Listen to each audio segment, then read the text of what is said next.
বাচ্চাদেরকে যে ভিন্নভাবে শেখানো যায় সে সম্পর্কে আমি ধারণা পাই। আমি সহ আমার আরও কিছু স্কুলের সহকর্মীরা এই কোর্সটি করেছিলাম।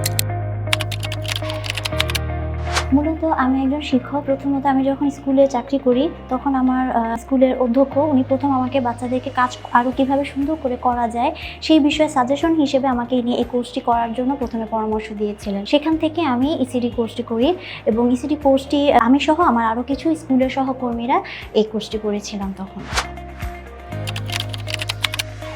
মূলত আমি যখন এই কোর্সটি করি বা আমি যখন চাকরি করছিলাম তখন মূলত আমার যে ভাবনাটা ছিল যে আমি বাচ্চাদের সঙ্গে সময় কাটাতে চাই, বাচ্চাদেরকে একটা নিরাপদ পরিবেশে শেখানোর একটা সুন্দর পরিবেশ দিতে চাই, এটাই ছিল আমার লক্ষ্য। কিন্তু এই কোর্সটি করার পর আমি যেটা জানতে পারলাম যে শুধুমাত্র বাচ্চাদের সঙ্গে খেলাধুলার মাধ্যমে সময় কাটানো, শ্রেণীকক্ষের ব্যবস্থাপনা কিংবা খুব সুন্দরভাবে শিক্ষাদানটাই মূল বিষয় না, এটার সাথে জড়িত আছে শিশুদের মনোবিজ্ঞান।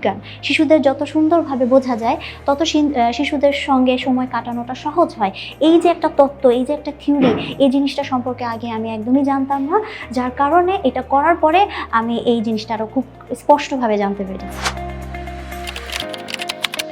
মেসেজ থাকবে যে শুধুমাত্র শিক্ষক কিংবা অভিভাবক হলেই যে এই কোর্সটি করতে হবে তা নয়। বাচ্চাদেরকে জানার জন্য আপনার আশেপাশের যত শিশু আছে তাদের সুন্দর একটা শৈশব দেওয়ার জন্য, তাদের ডেভেলপমেন্ট এবং তাদের বেড়ে ওঠাটাকে ভালো মতো গড়ে তুলতে সমাজে একটি সুন্দর দায়িত্ব পালন হিসেবে আমরা যদি চাই যে আমাদের কিছু অবদান থাকবে, তাহলে অবশ্যই আমাদেরকে এই ধরনের কোর্সে নিজেদেরকে নিযুক্ত করতে হবে। শুধুমাত্র আমি একজন শিক্ষক, আমার চাকরির ক্ষেত্রে প্রয়োজন, বা আমি বাবা মা, আমার সন্তানের জন্য আমার প্রয়োজন, এই জিনিসটার জন্য না, আমাদের সমাজকে একটা ভালো কিছু দেওয়ার জন্য হলো এই কোর্সটা করা উচিত, কারণ এই কোর্সটা থেকে অনেক ভালো কিছু শেখার আছে।